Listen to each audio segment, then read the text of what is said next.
The marble floor felt cold beneath my heels as I raced through the mansion's east wing, my breath coming in short gasps that had nothing to do with physical exertion. Behind me, I could still hear Marcus's voice echoing through the hallway, my ex-boyfriend's desperate pleas following me like ghosts I'd been trying to outrun for the past 3 months. "Serafina, please, just hear me out." I didn't slow down. Couldn't. The engagement party downstairs was in full swing, the sound of laughter and clinking champagne glasses floating up through the ornate stairwell, a reminder of everything I was leaving behind. Tomorrow, I'd be on a plane to Boston, far from this suffocating world of family obligations and impossible loves. Far from Marcus, who couldn't understand why I'd ended things. Far from Sebastian, especially far from Sebastian. My fingers fumbled with the small clutch purse as I turned the corner, nearly colliding with a marble bust of some long-dead Moretti ancestor. The private elevator was just ahead, the one that led directly to the underground garage. My car was already packed, my apartment lease signed. All I had to do was make it through tonight without falling apart. "Serafina." Marcus's footsteps grew closer, his voice taking on a desperate edge that made my skin crawl. "You can't just throw away what we had." What we had. The phrase would have been laughable if it didn't make me want to scream. What we'd had was a relationship built on my father's approval and Marcus's ambition to climb higher in the Moretti family hierarchy. What we'd had was me trying desperately to feel something, anything, for a man who wasn't the one who'd haunted my dreams since I was 18 years old. I jabbed the elevator call button 3 times in quick succession, my heart hammering against my ribs. The ornate brass indicator above the doors showed the elevator climbing. 3rd floor, 4th floor, 5th. "Come on, come on, come on." "I know you still care about me," Marcus said, rounding the corner behind me. His handsome face was flushed, his expensive tuxedo slightly disheveled from chasing me through the mansion. "You can't just walk away from this, from us, your father." "My father doesn't get to choose who I love," I snapped, whirling to face him. The words came out sharper than intended, years of pent-up frustration bleeding through my carefully maintained composure. "And neither do you, Marcus. I've told you 100 times. We're done. It's over. Accept it."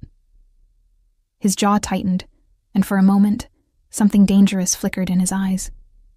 Something that reminded me why I'd always felt uneasy around him, even when I'd been trying so hard to make our relationship work. "You think you can do better? You think there's someone out there who'll put up with your stubborn pride, your sharp tongue, your—" The elevator chimed, cutting him off mid-sentence. Thank God. I turned my back on him, ready to escape into the elevator car and out of this nightmare. Ready to leave behind the mansion where I'd grown up, the family business I'd spent years trying to prove myself worthy of joining, and the man I could never have. The polished bronze doors slid open with a soft whisper. My breath caught in my throat. Sebastian Moretti stood in the center of the elevator car. One shoulder leaned casually against the mirrored wall, his dark eyes already locked on mine. Even in the warm golden light of the elevator, he looked like something carved from shadow and ice. 6 feet 2 inches of controlled power wrapped in an immaculate black suit that probably cost more than most people's cars. His dark hair was styled back from his face, emphasizing the sharp angles of his jaw and cheekbones that could cut glass. At 30 years old, Sebastian was everything his father had groomed him to be. Calculated, ruthless, untouchable. The future head of the Moretti family, a man who commanded respect through presence alone. He'd inherited his mother's Italian beauty and his father's cold pragmatism, creating something devastating and dangerous. And I'd been in love with him since the moment I understood what love meant. Going somewhere, Serafina? His voice was a low rumble that seemed to vibrate through my bones, that slight Italian accent he'd never quite lost wrapping around my name like silk and steel. I froze in the doorway, suddenly very aware of Marcus standing behind me, of the party continuing downstairs, of my carefully laid escape plans crumbling like sand between my fingers. Sebastian's gaze moved past me briefly, a flicker of acknowledgement toward Marcus that held more threat than 1,000 words, before returning to my face with an intensity that made my skin flush hot. Sebastian. I hated how breathless I sounded. Hated the way my body responded to his proximity even after all these years. I was just leaving. Were you? He straightened from the wall with liquid grace. taking a single step forward that somehow made the spacious elevator feel impossibly small. Strange. Your father specifically requested your presence at the engagement announcement. Seems rude to miss your own brother's celebration. Right. Dante's engagement to the Castellano girl. Another strategic alliance. Another piece moved on the chessboard of mafia politics. Another reason I couldn't wait to get out of this world. I've already congratulated them, I said, fighting to keep my voice steady. I have an early flight tomorrow and... Come here, Serafina. The command in his voice wasn't loud, but it hit me like a physical force. Behind me, I heard Marcus take an involuntary step back. Everyone in the family knew better than to argue when Sebastian used that tone. Everyone except me. I'm not one of your soldiers to order around. I fired back, my chin lifting in automatic defiance even as my pulse raced. I'm not a child anymore, Sebastian. You can't just... I said, come here. The doors began to slide closed. Without thinking, I stepped forward into the elevator, my body obeying before my mind could catch up. The doors whispered shut behind me, cutting off Marcus's view and sealing me in the small space with the one man I'd been trying to avoid for the past 5 years. The one man who'd made it very clear, in 100 subtle and not-so-subtle ways, that I was nothing more than an inconvenient child playing at being an adult. Sebastian didn't press a button, didn't move toward the control panel. He just stood there, filling the space with his presence, his dark eyes tracking every micro-expression that crossed my face. You broke things off with Marcus 3 months ago, he said finally, his tone conversational despite the tension crackling between us. Yet he's still following you around like a lost puppy. Why? That's none of your business, I managed, pressing my back against the far wall, needing distance even as every cell in my body seemed drawn toward him like a compass to north. And how do you even know when I broke up with him? A slight curve of his lips, not quite a smile, more like the ghost of one. I know everything that happens in this family, Serafina, especially when it concerns you. The words sent a shiver down my spine that I desperately tried to hide. Concerns me? You've barely spoken to me in 5 years. Every time I walk into a room, you walk out. Every family dinner where I try to discuss business with my father, you interrupt or dismiss my ideas before I can finish. You've made it abundantly clear that you think I'm... Finish that sentence, he interrupted, his voice dropping lower, and I'll show you exactly how wrong you are.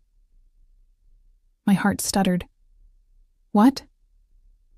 Sebastian moved then, closing the distance between us in 2 strides that should have been impossible in such a small space. He didn't touch me, but he didn't need to. His proximity alone was enough to make my breathing shallow, my skin hyper-aware of every inch of space between us. You think I avoid you because you're a child? He spoke the words quietly, but there was something burning beneath the surface now, something I'd never seen before in his carefully controlled expression. You think I dismiss you at family meetings because I don't respect your intelligence? Don't you? I whispered, hating how small my voice sounded, hating the vulnerability creeping into my chest despite my best efforts to remain defiant. No, Serafina. His hand came up slowly, giving me time to pull away, to protest. Instead, I stood frozen as his fingers brushed a strand of dark hair from my face, tucking it behind my ear with a gentleness that seemed impossible from a man capable of such violence. I avoid you because every time you walk into a room, every shred of control I've spent years building threatens to shatter. I dismiss you at meetings because when you lean forward to make a point, when your eyes light up with that sharp intelligence you try to hide behind pretty smiles, when you bite your lower lip thinking no one notices, I forget every single reason why I can't have you. The elevator suddenly felt airless. My mouth went dry, and I couldn't seem to form words, couldn't process what he was saying because it couldn't be real. This couldn't be real. You're Lorenzo's daughter, Sebastian continued, his thumb now tracing the line of my jaw with devastating slowness. His pride and joy. The bright young lawyer who's going to legitimize this family's business dealings. You're off limits in every way that matters. And you're 12 years younger than me, Serafina. 12 years. When you were learning to read, I was already... Learning to kill? I finished for him, finding my voice again, finding that familiar spark of defiance that had always defined our interactions. Don't patronize me, Sebastian. I know exactly what you are. What we all are. I grew up in this world, same as you. That's the problem. His other hand came up, framing my face between his palms, his thumbs stroking my cheekbones with a tenderness that made my chest ache. You did grow up. And I tried. God, Serafina, I tried so hard to keep seeing you as that eager teenager who followed me around asking questions about every aspect of the business. Tried to maintain that distance, that professional courtesy. But somewhere along the way, you stopped being a child and became the most dangerous weapon anyone could use against me. I'm not a weapon, I breathed, even as my hands came up to grip his wrists, not pulling away, but anchoring myself to him. Yes, you are. His forehead touched mine, and I could feel his breath against my lips. Could see the war being waged behind his eyes. You're the one weakness I can't afford. The one thing that could bring down everything I've built. Because if anyone ever figured out how much I want you, how many nights I've lain awake thinking about you, how hard it's been to watch Marcus put his hands on you when all I wanted to do was... The elevator shuddered slightly, beginning its descent. Sebastian jerked back as if burned, his hands falling away from my face, his expression slamming back into that familiar mask of cold control. But I'd seen beneath it now. I'd heard the crack in his voice, felt the tremor in his fingers. Your father will be wondering where you are, he said, his tone perfectly neutral again, as if the last few minutes hadn't happened, as if he hadn't just turned my entire world upside down. You should return to the party. Word count. 1. 287 words. The elevator descended in suffocating silence. I couldn't move, couldn't breathe properly, couldn't reconcile the Sebastian standing before me now. Perfectly composed, expression carved from marble. With the man who'd just confessed he'd been fighting his desire for me for years. Sebastian. Don't. The single word cut through the air like a blade. Whatever you're about to say, don't. The elevator chimed softly as we passed the 3rd floor. My reflection in the mirrored walls showed a woman I barely recognized. Flushed cheeks, dilated pupils, lips slightly parted. I looked like I'd been thoroughly kissed, even though he hadn't touched me beyond those devastating caresses of my face. You can't just say something like that and then pretend it didn't happen, I said, finding my spine again, that stubborn pride Marcus had thrown in my face earlier surging back to life. You can't tell me you've wanted me for years and then dismiss me like what?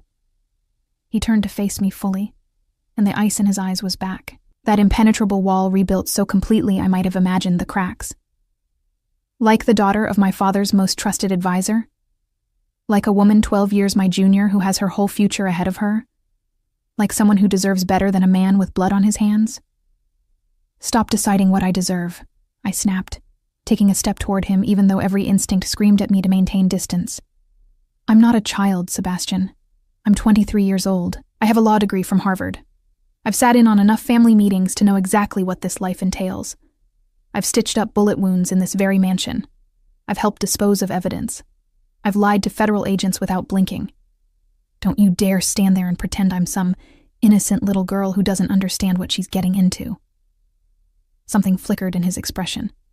Approval, maybe, or surprise that I was pushing back. Understanding intellectually and living it emotionally are two different things. Then let me make my own choices. My voice dropped lower, taking on an edge I'd learned from watching him all these years. Let me decide what I can handle. The elevator reached the ground floor, but Sebastian's hand shot out, pressing the button to keep the doors closed. We stared at each other in the dim golden light, the tension so thick I could taste it. You're leaving tomorrow, he said finally. Boston. Already signed a lease on an apartment, accepted a position at Morrison & Associates. Your bags are packed in your car. Ice flooded my veins. How do you know that? I told you. I know everything that concerns you. His gaze held mine, unflinching. Did you really think you could disappear without me noticing? Without me making sure you'd be safe? You've been watching me. It wasn't a question. The realization settled over me like a heavy cloak, equal parts unsettling and thrilling. For how long? Long enough to know that Marcus met with the Castellano family's second son twice last month. Long enough to know he's been skimming from the protection money collections in the warehouse district. Long enough to know that breaking up with him put you on his enemies list. And Marcus is vindictive when he doesn't get what he wants. My stomach dropped. My father doesn't know about the skimming? Not yet. Sebastian's jaw tightened. I've been handling it quietly. But Marcus is getting desperate, which makes him dangerous, especially to you. Then tell my father. Have Marcus dealt with. The words came out clinical, professional, even as my mind reeled with the implications. Marcus wasn't just a spurned ex-boyfriend. He was a liability to the family. And in this world, liabilities didn't last long. I will, after you're safely in Boston. His hand moved to the control panel, but didn't press any buttons. Which is why you need to leave tonight, not tomorrow morning. I've already had your flight moved up. There's a car waiting at the east entrance. You can't just... I stopped myself, recognizing the futility of that argument. Of course he could. Sebastian could do whatever he wanted. This is my life, Sebastian. My choices. You don't get to make them for me. I get to keep you alive. The words came out harsh, sharp-edged. That's all that matters. No. I moved closer, close enough to see the muscle ticking in his jaw, close enough to catch the faint scent of his cologne, something expensive and understated that I'd always associated with safety, with home. What matters is that you finally told me the truth. You want me. After all these years of cold shoulders and dismissive comments and making me feel like I was invisible, you finally admitted it. A mistake. But his eyes betrayed him, dropping to my lips for a fraction of a second before snapping back up. Was it? I tilted my head, studying him the way I'd learned to study opponents in courtrooms and negotiation rooms. Or was it the first honest thing you've said to me in 5 years? The elevator gave a soft warning chime. We'd been stopped too long. Sebastian finally pressed the button for the garage level, and we began descending again. Serafina. My name on his lips sounded like a prayer and a curse. You need to understand something. The reason I've kept my distance, the reason I've been so cold, it wasn't cruelty. It was survival. Because if I let myself have even one moment of weakness where you're concerned, I won't be able to stop. And you deserve someone who can give you a normal life. Someone who doesn't wake up calculating which enemies might use you against him. Someone who... I don't want normal. I interrupted. I never have. Why do you think I fought so hard to be part of the family business? Why do you think I pushed myself through law school in 3 years instead of 4? I want this life, Sebastian. I want to be useful, to be respected, to be seen as more than just Lorenzo's pretty daughter who should marry well and stay out of the way. The elevator doors opened onto the private garage. My car was parked in its usual spot, but next to it sat a black SUV with tinted windows, the kind the family used for security transports. The SUV will take you to the airport, Sebastian said, his voice carefully neutral again. Dante's inside. He'll make sure you get on the plane safely. My brother. Of course Sebastian would use my brother as a guard dog. I turned to face Sebastian fully, my back to the garage, suddenly understanding that this was it. The last time we'd be alone like this, possibly ever. I'm not running away from Marcus, I said quietly. I'm running away from you, from the way you make me feel, from the impossible situation of loving someone who's convinced himself he's not good enough for me. His expression cracked, just for a second. Serafina. I've loved you since I was 18 years old, Sebastian. The confession tumbled out. 5 years of pent-up emotion I'd kept locked away. I know you thought I was a child with a crush, and maybe it started that way. But it became so much more. Every argument we had about business strategy, every time you challenged my thinking and made me defend my positions, every rare moment when you actually looked at me like I was a person and not just a responsibility, I fell harder. And I finally realized I need to leave because staying here, loving you from a distance while you pretend I don't exist, is destroying me. The confession hung between us like a living thing. Sebastian's hands clenched at his sides, and for a moment I thought he might reach for me again. Instead, he took a deliberate step back. "Then go," he said, and his voice was so cold it could have frozen fire. "Go to Boston. Build your career. Find someone who can give you everything I can't. Forget about me, Serafina. Forget about this family. Live." The rejection shouldn't have hurt as much as it did. I'd been preparing myself for it, steeling myself against exactly this response. But hearing him tell me to forget him, to leave, to find someone else, felt like a knife between my ribs. "Coward," I whispered. His eyes flashed. "What did you say?" "I said you're a coward." I stepped out of the elevator, putting space between us even as everything in me screamed to close the distance instead.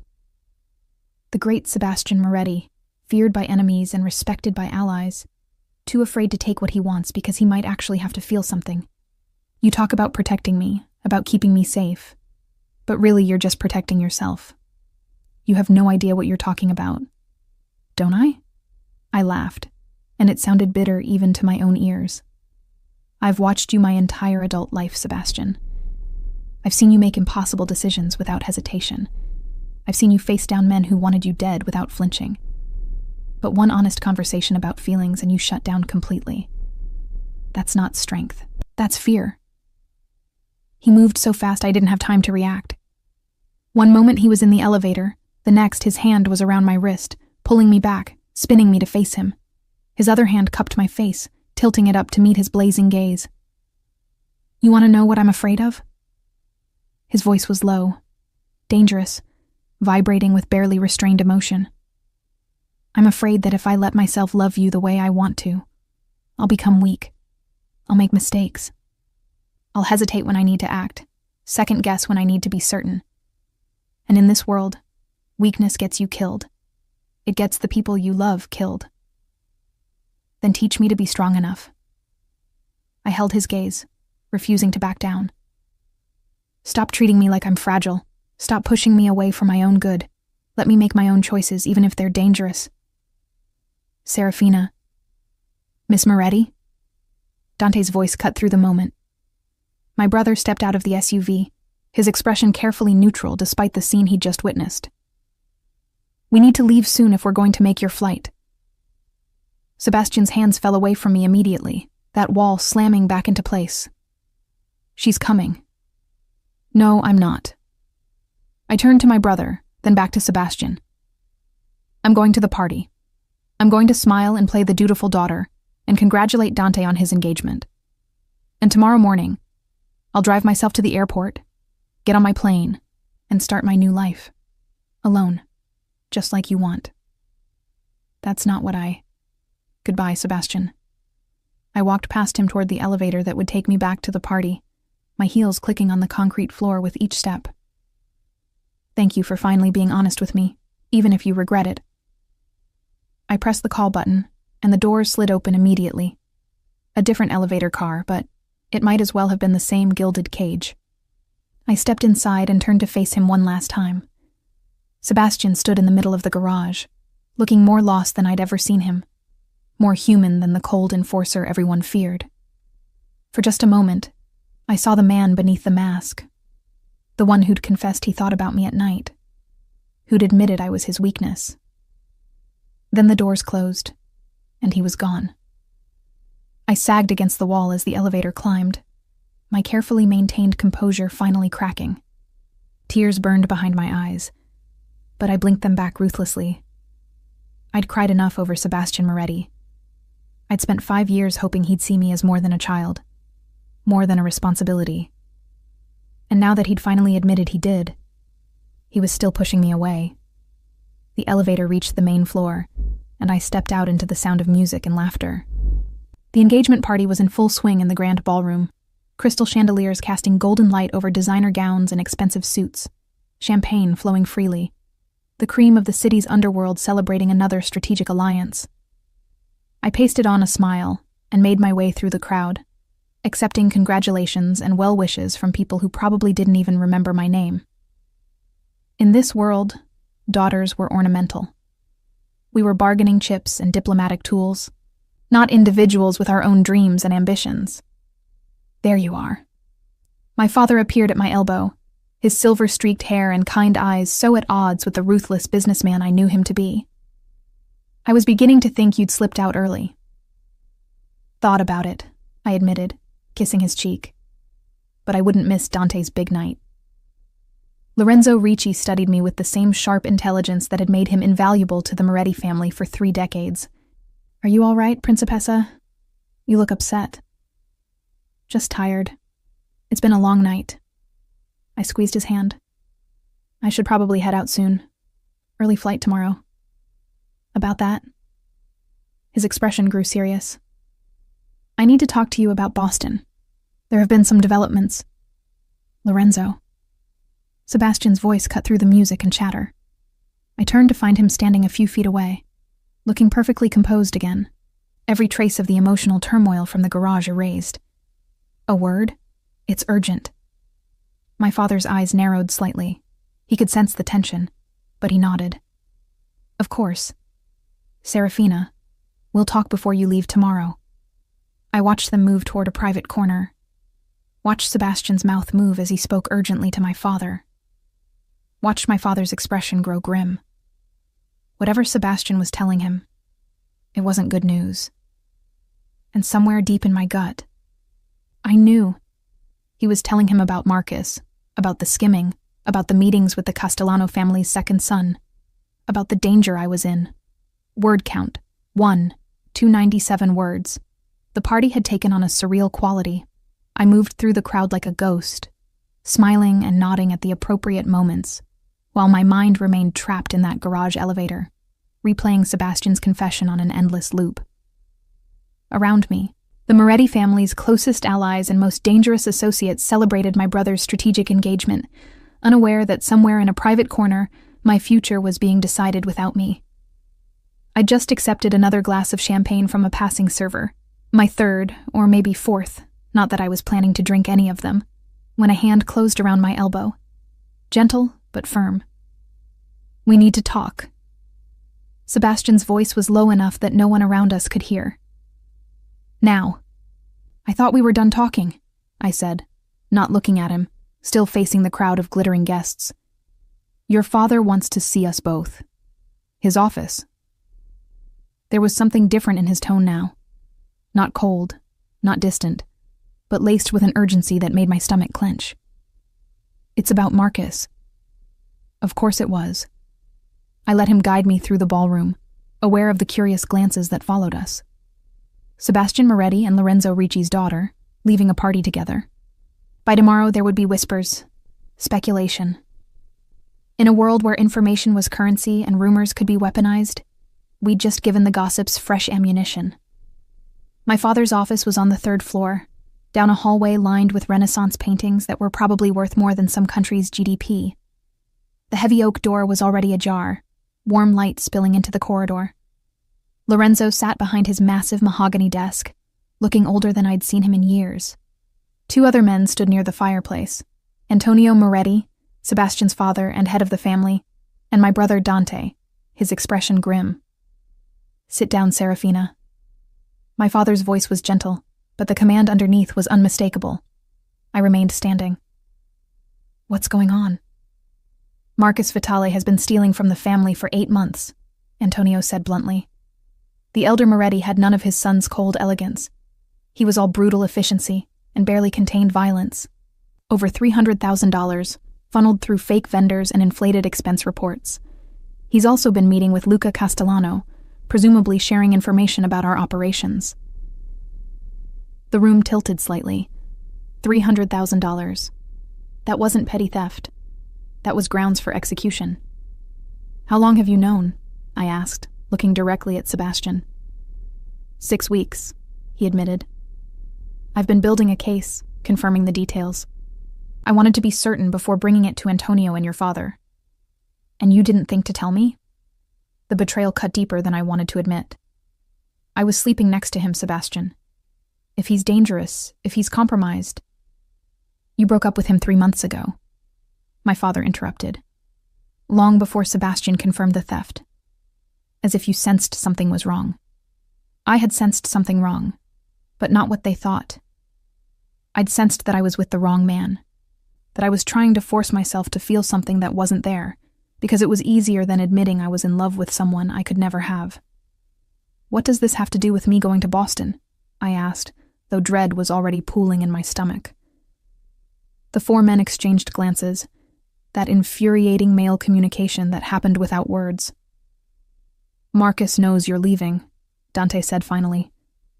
"He's desperate. Luca Castellano promised him protection if he delivers valuable intelligence about our operations, and he thinks you're the key to getting it." "I don't have access to sensitive information," I protested.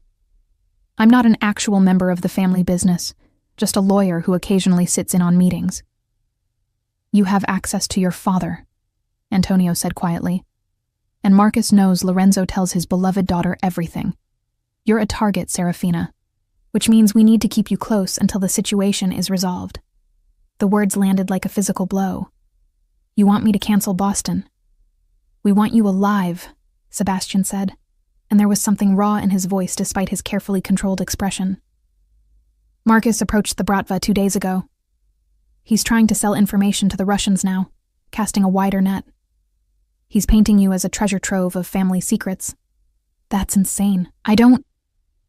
It doesn't matter if it's true," my father said gently. "It matters that he's convinced dangerous people you're worth taking.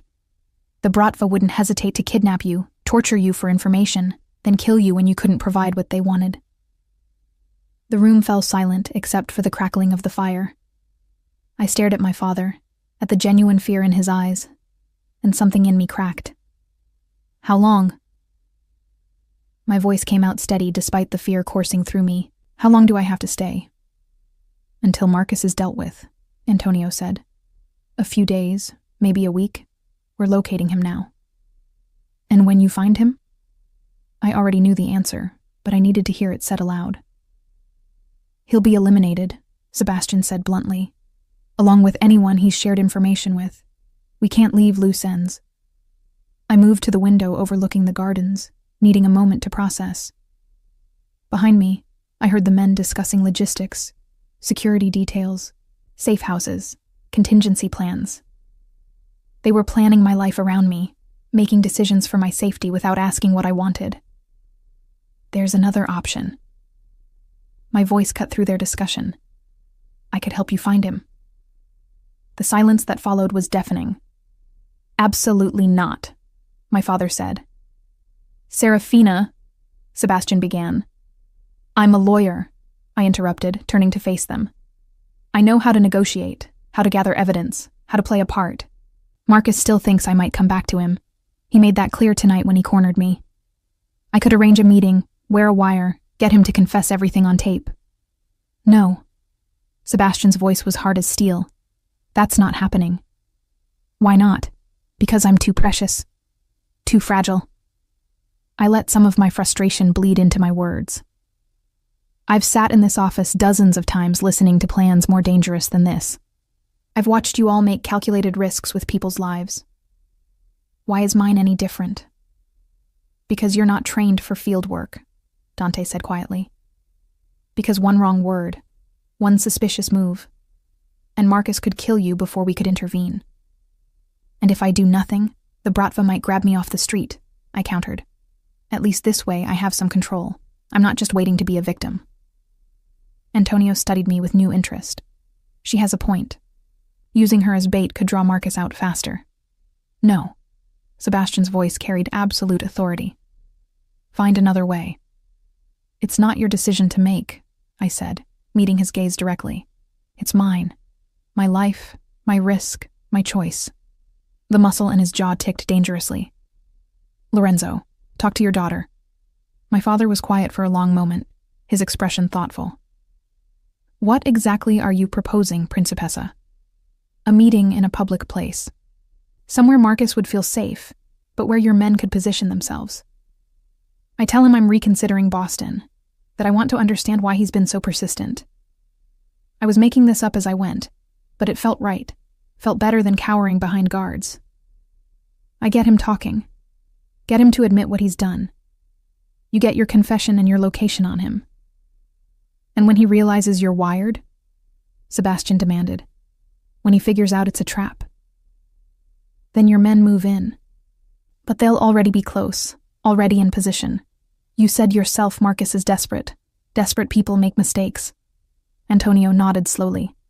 I like it. It's bold, shows strength. It's suicide, Sebastian snapped.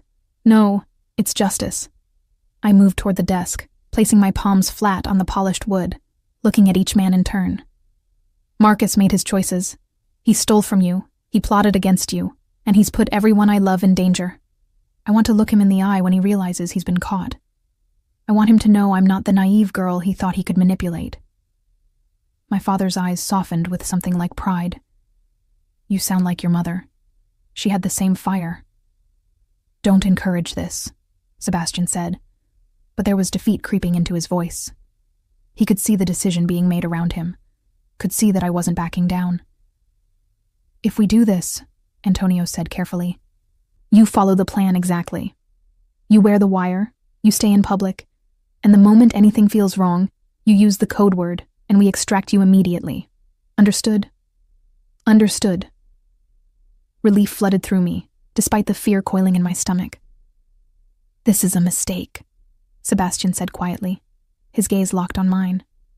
You're going to get yourself killed proving a point. Maybe. I straightened, holding his stare. Or maybe I'm going to prove I'm exactly as strong as I've been telling you I am. That I deserve to make my own choices, even dangerous ones. The accusation hung in the air between us. This wasn't just about Marcus anymore. This was about Sebastian's refusal to let me in, his insistence on protecting me from everything, including himself. Set up the meeting, Antonio ordered. 24 hours from now. Dante, coordinate with our best surveillance team. Lorenzo, brief Serafina on exactly what information she should try to extract. Sebastian. I'll oversee the operation personally, Sebastian said, his tone leaving no room for argument. If she's determined to do this, I'll make sure every possible precaution is in place. Good. Antonio moved toward the door. We'll meet again tomorrow afternoon to finalize details. Serafina, try to get some sleep. You'll need to be sharp. They filed out one by one until only Sebastian and I remained. The fire crackled quietly, casting dancing shadows across the office. Neither of us moved. You didn't have to volunteer for this, Sebastian said finally. We would have found Marcus eventually. Eventually isn't good enough. Not when he's already approached the Bratva. I wrapped my arms around myself, suddenly cold despite the fire's warmth. And I meant what I said. I'm tired of being protected from everything. Tired of being treated like I'll shatter if life gets difficult. There's a difference between being strong and being reckless. Is there? I met his gaze across the room. You take calculated risks all the time. You walk into meetings with men who want you dead. You make decisions that could end in violence. Why is that strength when you do it but recklessness when I do? Because... He stopped himself, jaw clenching.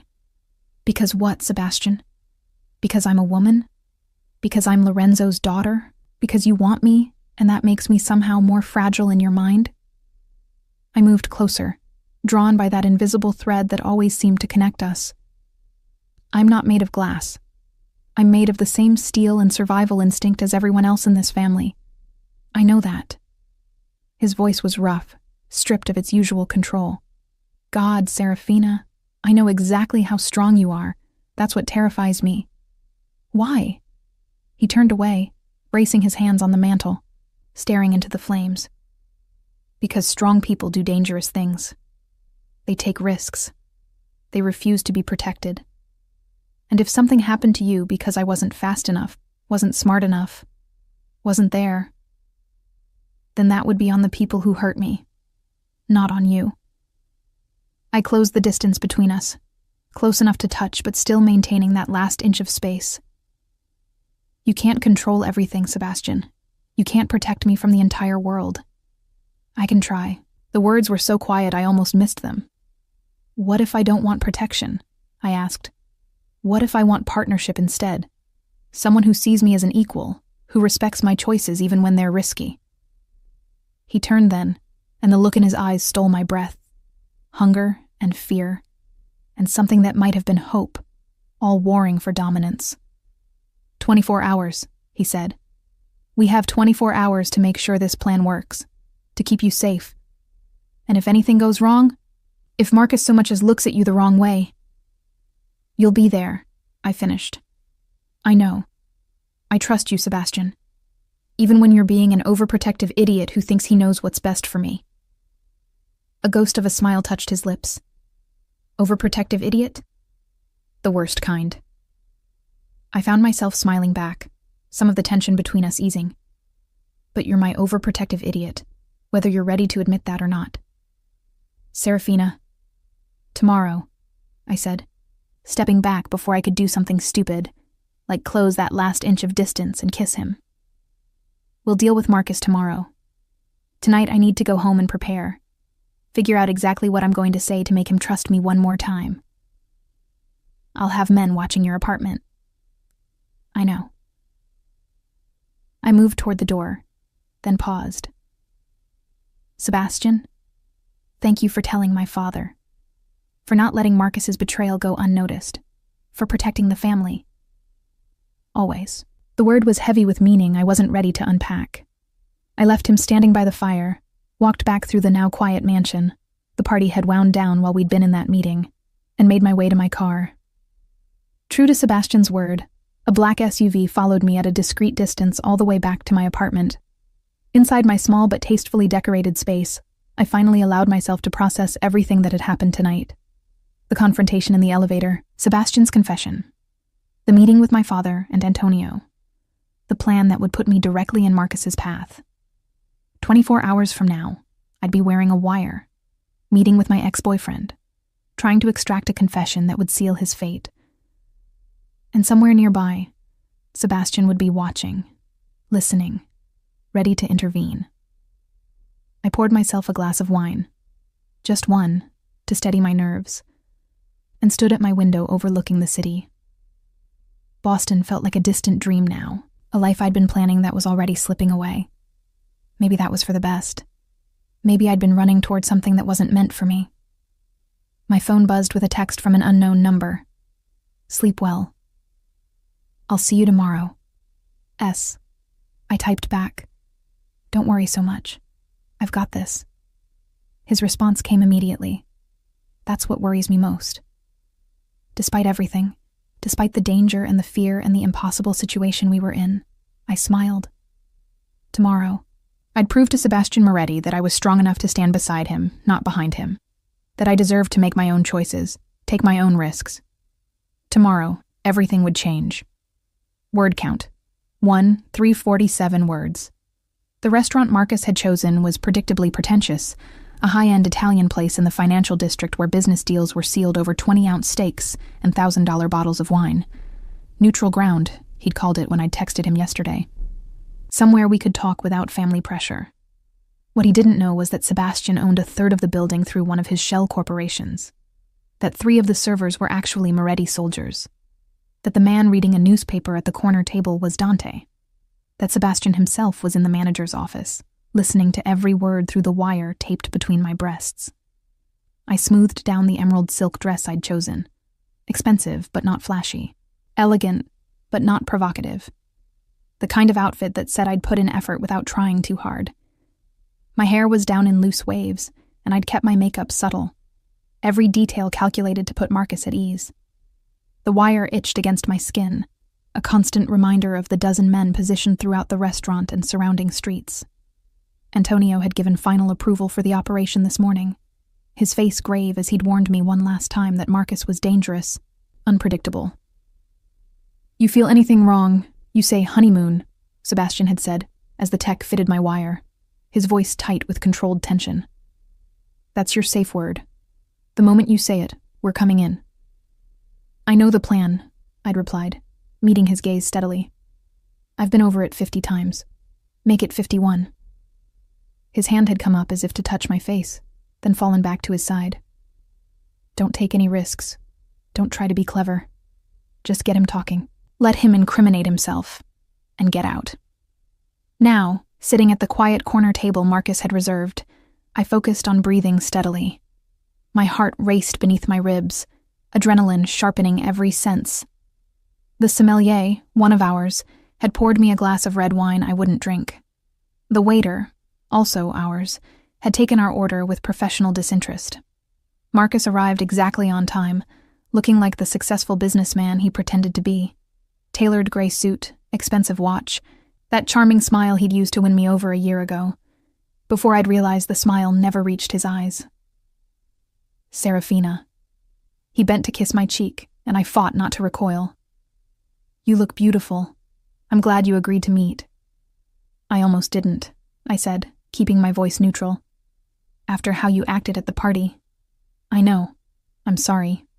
He sat across from me, his expression contrite. I was upset, jealous, seeing you with... He trailed off, but his eyes said what his mouth didn't. Seeing you with Sebastian. He's my brother's best friend, I said carefully. We were just talking. Right. Marcus didn't believe it, but he let it go. You said you wanted to discuss Boston. Does that mean you're having second thoughts? This was it, the opening I needed. I don't know anymore. I took a pretend sip of wine, gathering my thoughts. Everything happened so fast with us, Marcus. The breakup, the decision to leave. I feel like maybe I didn't give us a fair chance.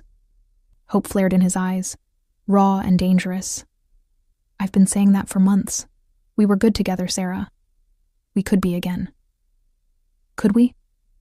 I leaned forward slightly. I need to know I can trust you, that you're being honest with me about everything. Something shifted in his expression, calculation replacing warmth. What do you mean? I mean, I've heard things. I kept my voice soft, uncertain. Rumors around the family. My father seems concerned about something. And Sebastian's been asking questions. I need to know if it has anything to do with you. With us. Marcus went very still. What kind of questions? About finances. About meetings you've had. I let vulnerability creep into my voice, playing the naive girlfriend perfectly. If there's something going on, something I should know, I need you to tell me. I can't go back to you with secrets between us. There are no secrets, he said too quickly. Your brother's best friend is paranoid, that's all. He doesn't trust anyone outside the immediate family. Then why does my father seem worried? I pressed. Why have the security details doubled around the house? Marcus's jaw tightened. He was weighing something, trying to decide how much to reveal. If I tell you something, he said slowly, I need to know it stays between us. That you won't run to your father or... His lip curled slightly. To Sebastian. Of course. I reached across the table, placing my hand over his. The touch made my skin crawl, but I forced myself to squeeze gently. You can trust me, Marcus. I want to understand what's happening. He looked around the restaurant, checking for listeners. If only he knew. Things have been difficult in the organization lately, he said quietly. There are factions forming.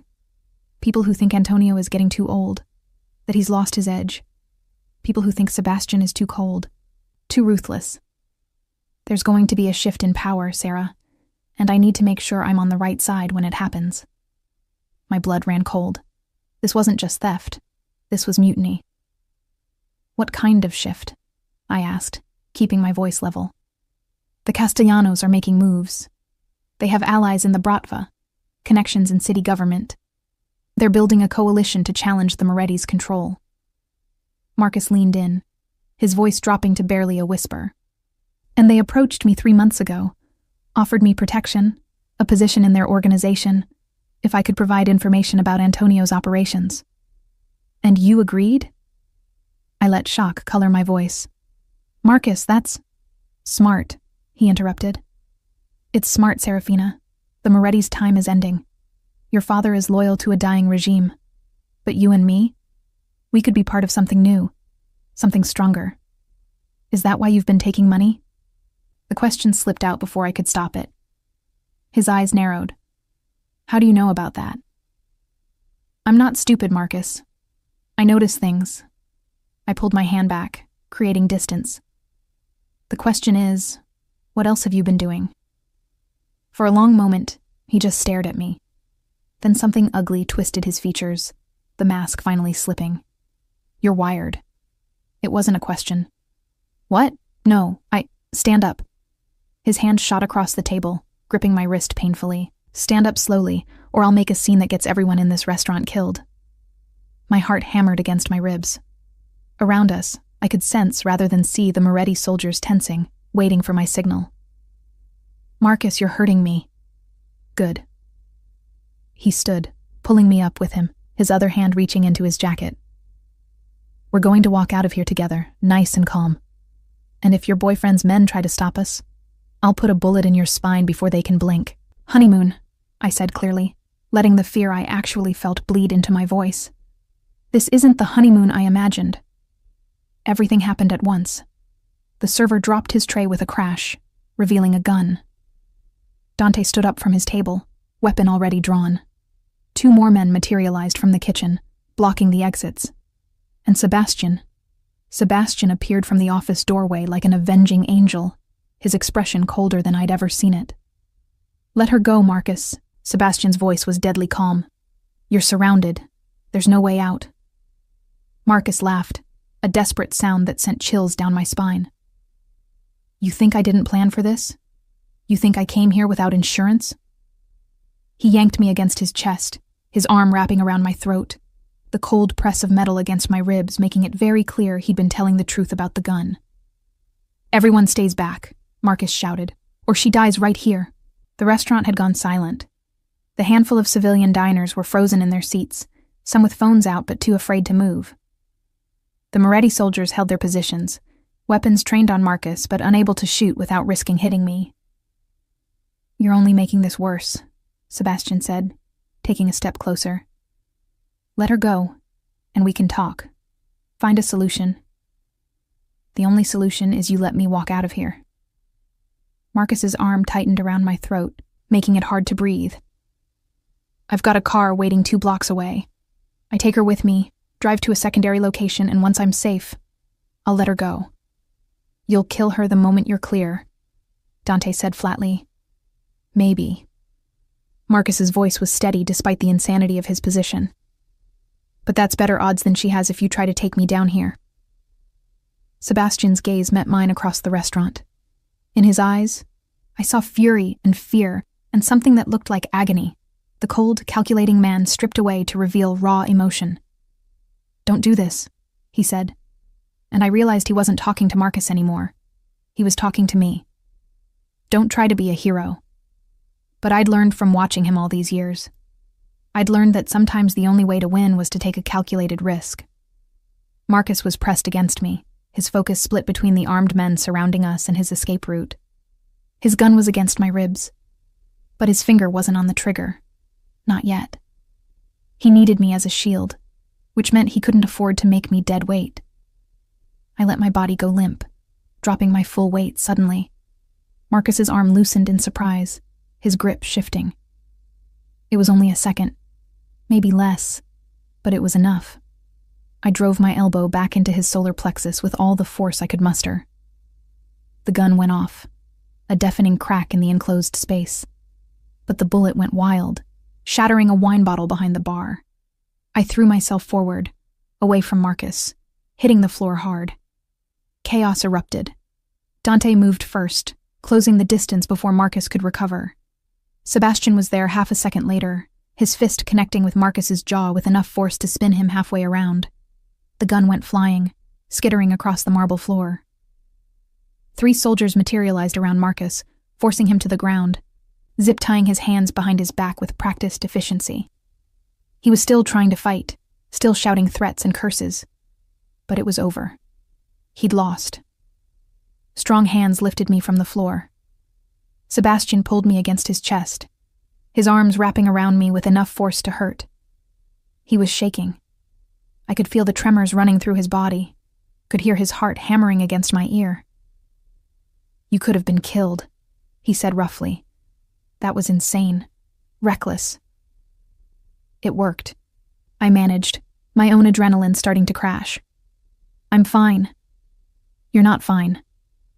He pulled back enough to look at me, his hands framing my face with desperate gentleness. You will never be fine again. Do you understand? You will never be safe. Never be just Lorenzo's daughter living her quiet life. Because now every enemy we have will know you're important to me. They'll all see what I see, that you're my weakness. Then stop calling it a weakness, I said, covering his hands with mine. And start calling it what it really is. What's that? Strength. I held his gaze, letting him see everything I felt. You're stronger with me than without me. We both are. Around us, the cleanup had already begun. Antonio had arrived, taking charge of the situation with grim efficiency. Marcus was being dragged toward the kitchen, toward whatever end awaited traitors in this world. The civilian diners were being ushered out, their phones confiscated, their memories of tonight's events about to become extremely unreliable. Sebastian's thumb traced the line of my jaw, his eyes searching mine as if memorizing every detail. You're not going to Boston. No, I agreed. I'm not. You're going to stay, work for the family officially. Let me keep you safe. It wasn't quite a question, but almost. I'm going to stay, I confirmed, but not to be kept safe, to be your partner, your equal. The person who challenges you and keeps you honest and refuses to let you push her away when things get dangerous. Serafina. Those are my terms, Sebastian. I stepped back from his embrace, needing him to see that I meant this. I stay, but on my terms. Not as Lorenzo's protected daughter. Not as your guilty conscience. As myself. Take it or leave it. For a long moment, he just stared at me. Then slowly, something that might have been a smile touched his lips. You're going to be the death of me, he said softly. Probably. I smiled back. But at least you won't die bored. He laughed then, a genuine sound of surprised joy that transformed his face. And before I could second-guess myself, before fear or propriety or common sense could intervene, I closed the distance between us and kissed him. His surprise lasted maybe half a second. Then his arms were around me again, his mouth moving against mine with a hunger that stole my breath. This wasn't the gentle, restrained kiss I'd imagined during all those years of secret longing. This was desperation and relief, and promises made without words. Someone, probably Dante, coughed loudly. We pulled apart slowly, reality reasserting itself. We were standing in the middle of a restaurant where a man had just been taken down, where my father and Antonio were probably watching, where every soldier in a 3-block radius had just witnessed Sebastian Moretti kissing Lorenzo Ricci's daughter. Well, I said, slightly breathless. I guess that's decided then. Decided? Sebastian's arms were still around me, showing no signs of letting go. That we're doing this, whatever this is, together. Together, he agreed. Then quieter. You're sure? Because once everyone knows, there's no taking it back. You'll be tied to me, to this family, to everything we are, the good and the very, very bad. I'm sure. And I was. Despite the fear, despite the danger, despite every logical reason to run, I was absolutely certain.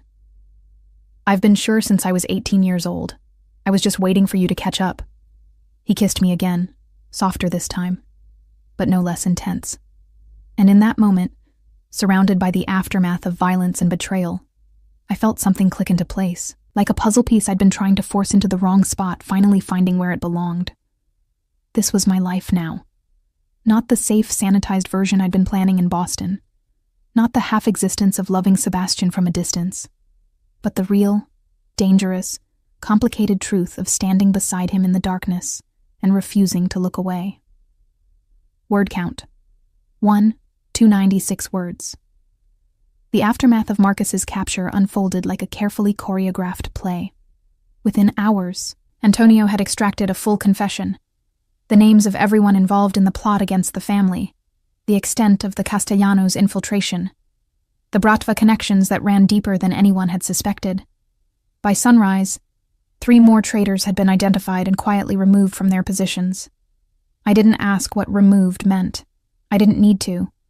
What I did do was sit in on every meeting about the cleanup, taking notes and offering legal perspectives on how to document everything in ways that would hold up under scrutiny should it ever be needed. My father watched me with a mixture of pride and concern, recognizing that his daughter had crossed a line she couldn't uncross. Sebastian watched me with something else entirely. We'd kept things professional in front of the family for exactly 4 hours after that kiss in the restaurant. Then he'd cornered me in a supply closet like we were teenagers sneaking around, kissed me breathless, and made me promise we'd talk, really talk, once the immediate crisis was handled. Talk, I'd repeated, my fingers twisted in his shirt. Is that what we're calling it? Among other things. His mouth had found that sensitive spot below my ear. But first, I need to make sure you're actually safe, that every loose end is tied up. That had been 3 days ago. 3 days of constant meetings, security briefings, and tense phone calls with allies across the city. 3 days of Sebastian and I stealing moments in corridors, exchanging loaded glances across conference tables, building tension that was becoming harder to ignore. Now, standing in Antonio's office with the full Moretti inner circle assembled, I felt the weight of every decision that had led me here. The Castellanos have withdrawn their challenge, Antonio announced, his voice carrying the satisfaction of a predator who'd successfully defended his territory. Luca denies any involvement with Marcus's plot, claims he was approached but never agreed to help. We have no proof otherwise. He's lying, Sebastian said flatly from where he leaned against the far wall. Marcus named him specifically. Marcus is dead, Dante pointed out. His testimony died with him. I kept my expression neutral at the confirmation of what I'd already suspected. Marcus's fate had been sealed the moment he'd put that gun to my ribs. In this world, some transgressions couldn't be forgiven. The Bratva is a larger concern, my father said, studying the documents spread across Antonio's desk. If they're actively recruiting against us. I've already opened communications with Dmitry Volkov, Antonio interrupted. He claims no knowledge of any arrangements with Marcus. Says his organization maintains its neutrality in our territorial disputes. Another lie, I said quietly. All eyes turned to me. Marcus specifically mentioned Bratva connections the night of Dante's engagement party. He wouldn't have made that up. He was desperate to prove he had powerful allies. Serafina's right, Sebastian said. The Bratva is playing both sides, waiting to see who comes out on top before committing, which means we need to demonstrate strength. Or forge a better alliance, I suggested. The Bratva responds to power, but they also respect intelligence. If we can offer them something they want more than what the Castellanos can provide. What do you have in mind?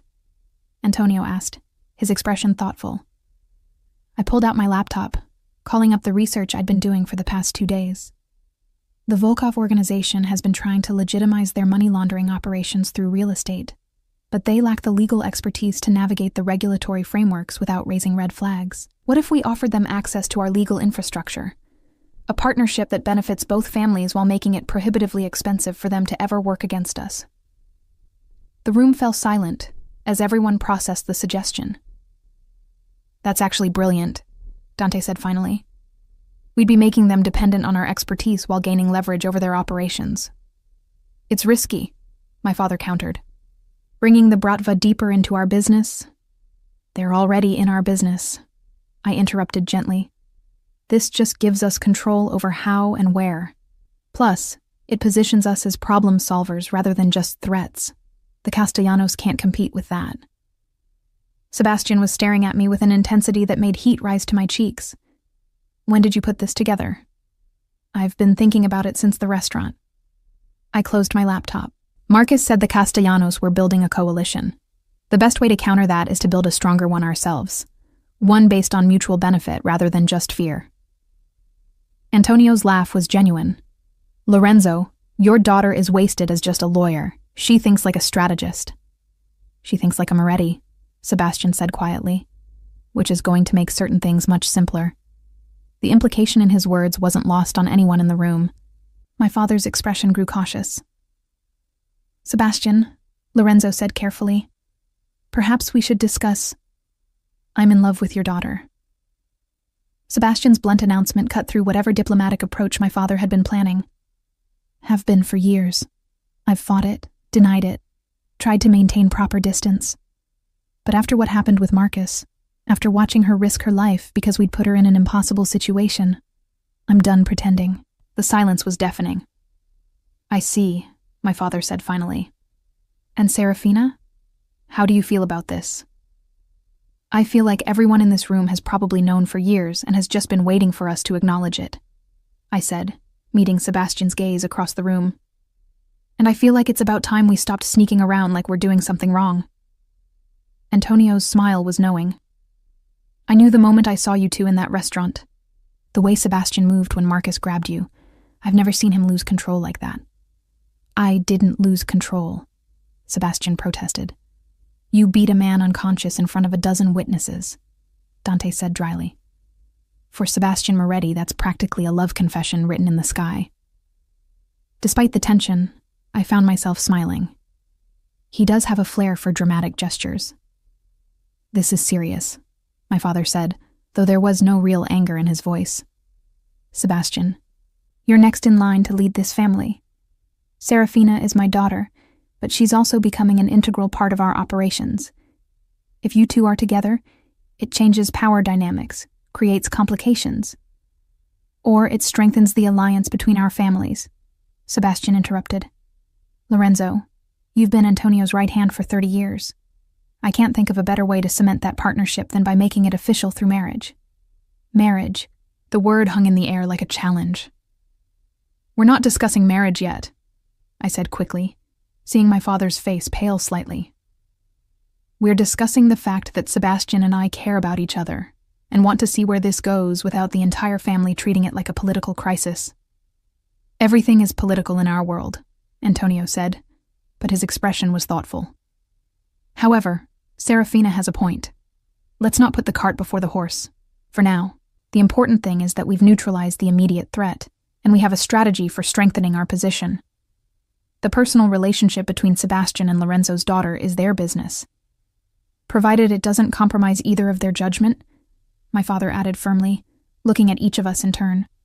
It won't, Sebastian said with absolute certainty. If anything, it makes me more focused, more determined to protect what's ours. The meeting continued for another hour, finalizing plans for approaching the Bratva, discussing security measures, and assigning responsibilities. But something had shifted. There was an acknowledgement now, an acceptance that Sebastian and I were no longer going to be kept apart.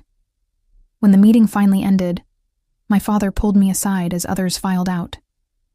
Are you sure about this, Principessa? His voice was gentle, concerned.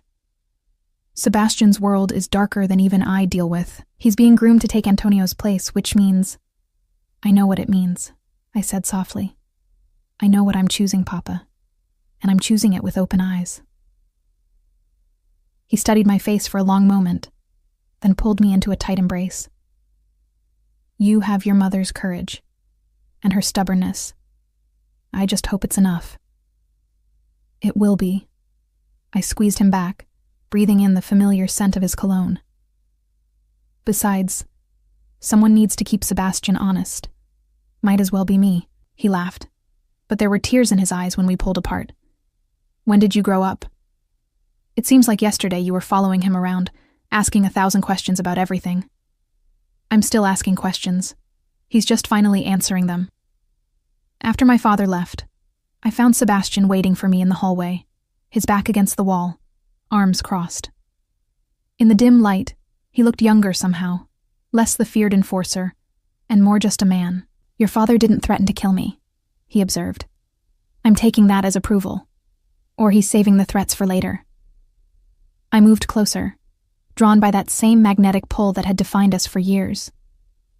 When we're alone and he can be more specific about what happens if you hurt me. I would never hurt you. His hands came up, framing my face with that gentleness that always surprised me. But I will complicate your life in about 1,000 different ways. This world, my responsibilities, the danger. Stop. I pressed my fingers to his lips.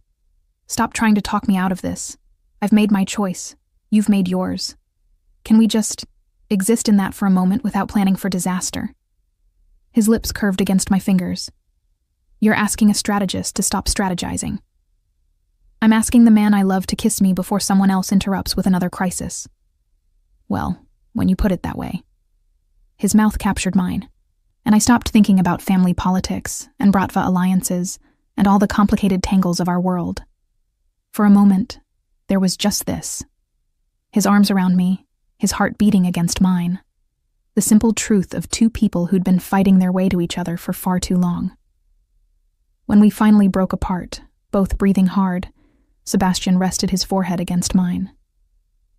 "I have something to show you," he said quietly.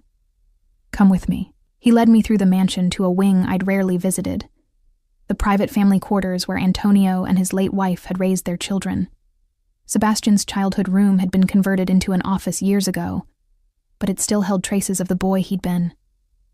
Books on strategy and history, a fencing trophy from his teenage years, photos of him with Dante and my brother, all of them younger and less hardened by their world. But it was the wall safe he was opening that drew my attention. "I've been holding on to this," Sebastian said, withdrawing a small velvet box. Waiting for the right moment, or maybe just waiting for the courage. My breath caught as he turned to face me, the box balanced on his palm. This was my mother's. He opened it to reveal a stunning emerald ring, the stone surrounded by diamonds that caught the light. She gave it to me a week before she died, told me to save it for the woman I couldn't live without. "Sebastian." "I'm not proposing," he interrupted quickly. "Not yet. Not when we've barely begun this. But I wanted you to see it. To know that when I said I've been fighting this for years, I meant it. You're not a phase, Serafina. You're not a mistake or a weakness. You're the woman I've been waiting for since I first saw you argue circles around a federal prosecutor at your father's dinner table 5 years ago." Tears blurred my vision. I was so nervous that night, trying so hard to prove I belonged in those conversations. "You destroyed him." Sebastian's smile was full of pride. Demolished every one of his arguments with case law and precedent he'd never even heard of.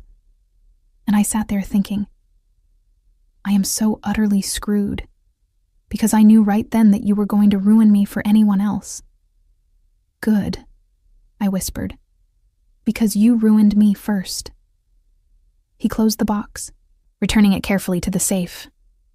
"Soon, when the dust settles from all this, when I can ask properly, without a dozen crises hanging over our heads, I'm going to ask you to marry me, Serafina Ricci, and I very much hope you'll say yes."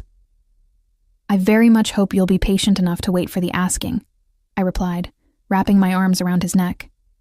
"Because right now, I just want to enjoy this.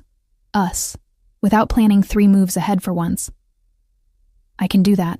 His arms came around my waist, pulling me closer. "For you, I can learn to live in the moment." We stayed like that for a long time, wrapped in each other, letting the tension of the past weeks slowly ease. Outside, the city continued its endless rhythm. Somewhere out there, the Castellanos were regrouping. The Bratva was calculating their next move, and 100 other threats were forming in the shadows. But here, in this moment, we were just Sebastian and Serafina, 2 people who'd fought their way through denial and danger to find each other. And for now, that was enough. Word count: 297 words. 6 months later, the world looked entirely different. I stood in the floor-to-ceiling windows of Sebastian's, our penthouse office, watching the city lights glitter like scattered diamonds against the dark sky. The same city I'd grown up in, but transformed now by a perspective I'd never imagined having. From here, 30 floors above the streets, I could see the empire the Moretti family had built. Block by block, building by building, an intricate web of legitimate businesses and carefully hidden operations that kept this city running. And I was no longer just an observer. I was part of it. The Volkov contracts came through. I called over my shoulder to where Sebastian sat at his desk, reviewing reports. Dimitri's lawyers finally signed off on the revised terms. We're officially their legal counsel for all East Coast operations. Excellent. He didn't look up from his work, but I could hear the satisfaction in his voice. That should make the Castellanos think twice before approaching them again. The alliance I'd suggested after Marcus's betrayal had proven even more successful than anticipated. The Bratva got access to our legal expertise and money laundering infrastructure. We got a powerful ally and eyes on their operations. More importantly, we'd created a partnership that made it prohibitively expensive for either family to betray the other. The Castellanos, lacking similar leverage, had been forced to back down from their challenge to Moretti dominance. Luca had even sent a formal apology gift, a case of wine worth more than most people's cars, along with assurances of continued cooperation and respect for our territories. In the complex chess game of organized crime, we'd just captured a queen without firing a shot. Serafina. Sebastian's voice pulled me from my thoughts. Come here. I turned to find him watching me, his work forgotten. Even after 6 months together, that look still made my pulse quicken. Heat and possession, and something softer that he only showed me. You have that expression, I said, moving toward his desk. The one that means you're either about to tell me something I won't like, or you're planning to distract me from my work. Both, actually. He caught my hand as I reached him, pulling me around the desk and into his lap. Antonio made it official this afternoon. He's stepping down as head of the family in 3 months, retiring to that villa in Tuscany he's been talking about for years. My breath caught. We'd known this was coming. Antonio was 73 and had survived 3 heart attacks in the past decade. But knowing intellectually and facing the reality were different things. 3 months, I repeated. That's soon. Yes. Sebastian's arms tightened around me. Which means we need to make some decisions. About us, about the future, about how we want to structure things when I take over. When we take over, I corrected. We've been partners in this for 6 months now. I'm not stepping aside just because the title changes. His smile was small but genuine. I know. That's part of what I want to discuss. Traditional succession would mean I become head of the family, make all final decisions, maintain the same hierarchical structure Antonio built. But I don't want traditional. I want something better. What did you have in mind? He shifted slightly, reaching into his desk drawer to withdraw that familiar velvet box.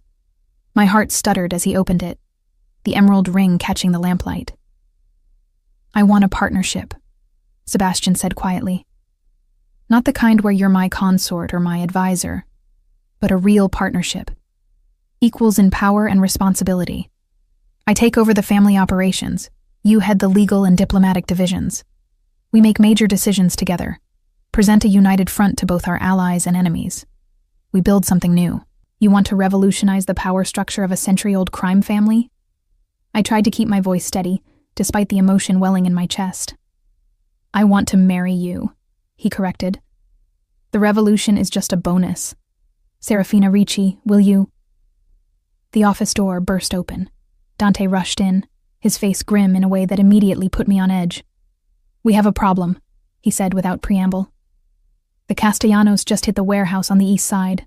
4 of our men are dead, and they took the entire month's protection collection. $2 million gone. Sebastian was on his feet in an instant, settling me carefully in his chair as he moved to meet his brother. How? Inside information. Someone told them exactly when the collection would be there, exactly how many guards would be on duty. Dante's jaw tightened. We have another traitor. The word hit like a physical blow.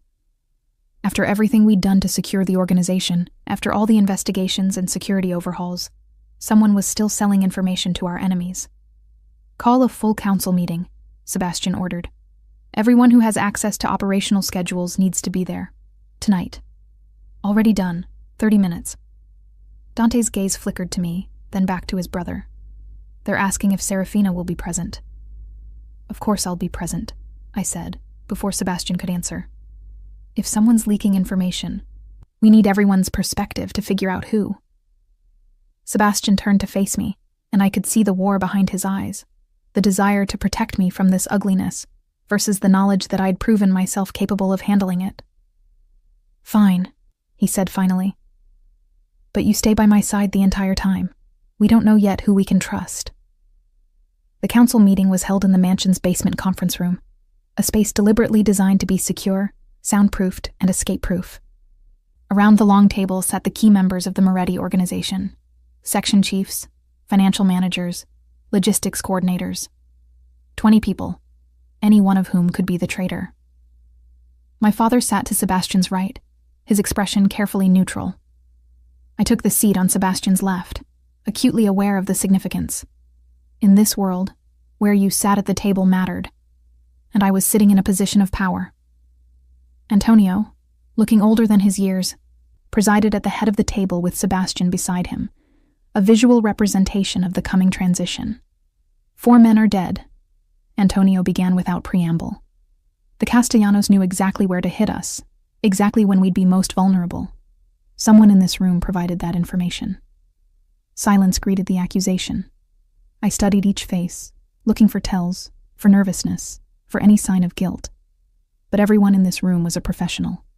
If there was a traitor among us, they weren't going to reveal themselves easily. "The timing is suspicious," Sebastian said, his voice cold and controlled. "The hit happened less than 2 hours after the collection was completed.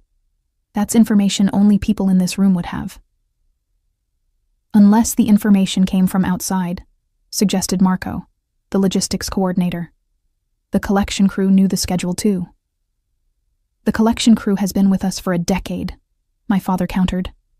"All trusted men, all with families we've helped support and protect.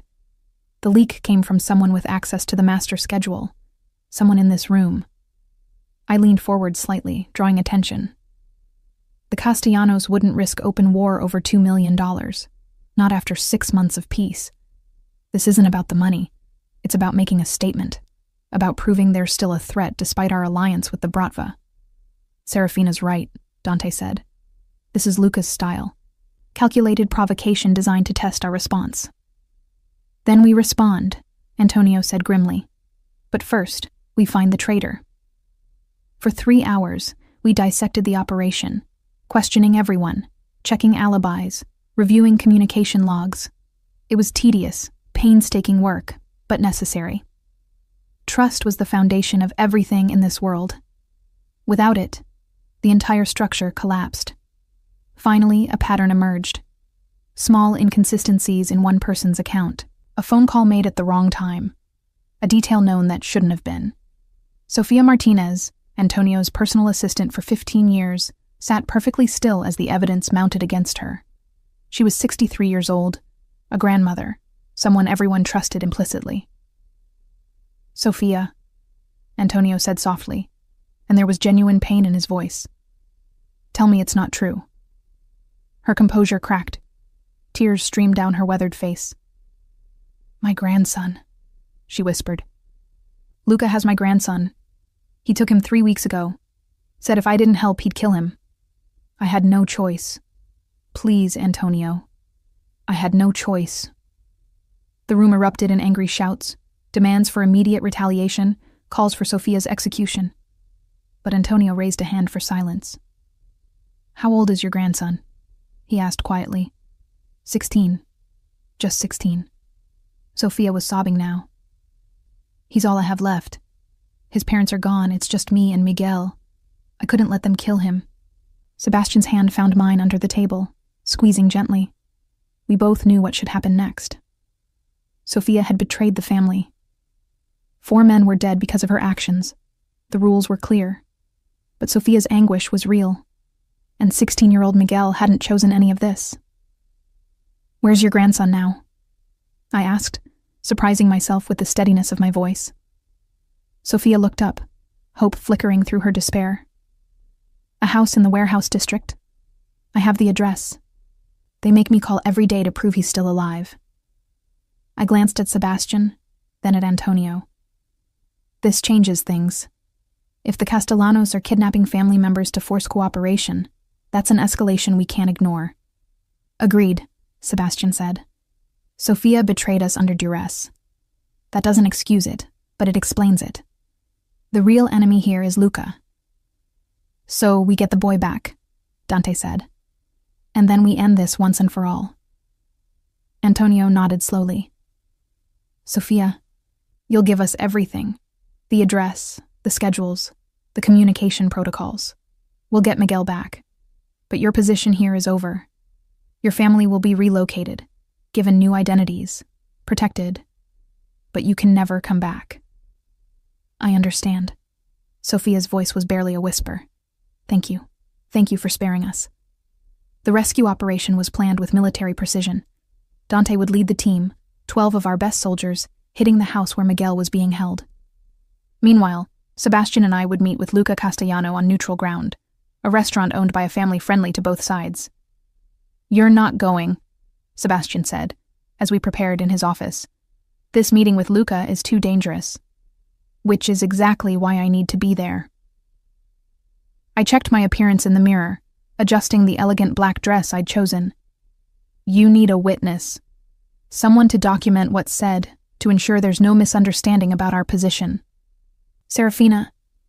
Don't. I turned to face him. We agreed. Partners. Equals. That means I don't sit on the sidelines when things get dangerous. His jaw tightened, but he didn't argue further. We both knew I was right. The restaurant was elegant but sparse, the kind of place where privacy was guaranteed and questions weren't asked. Luca Castellano was already seated when we arrived, flanked by his own security detail. He was younger than I'd expected, mid-30s, handsome in a polished way that reminded me uncomfortably of Marcus. Sebastian, how generous of you to meet me, Luca said, his smile not reaching his eyes. And you brought the lawyer. How professional. This is Serafina Ricci, Sebastian said coldly. My partner. And the reason you're still breathing. Luca's eyebrows rose. Oh? And why is that? Because she convinced me that killing you immediately would be bad for business, I said calmly, taking my seat across from him. But my patience has limits. Kidnapping a 16-year-old boy, forcing a grandmother to betray people she's worked with for 15 years. That's not business, Luca. That's terrorism. Strong words. But Luca's smile had faltered slightly. True words, Sebastian corrected. You wanted to test our strength, to see if we'd retaliate for the warehouse hit. Consider this your answer. His phone buzzed. Sebastian glanced at the message, then smiled. A cold, dangerous expression that made Luca's security detail shift nervously. Miguel Martinez has been recovered, Sebastian said. He's safe, unharmed, and being reunited with his grandmother as we speak. The men guarding him? Not so fortunate. Luca's face paled. You're making a mistake. No, you made the mistake. I leaned forward. You thought kidnapping one of our people's family members would make us look weak.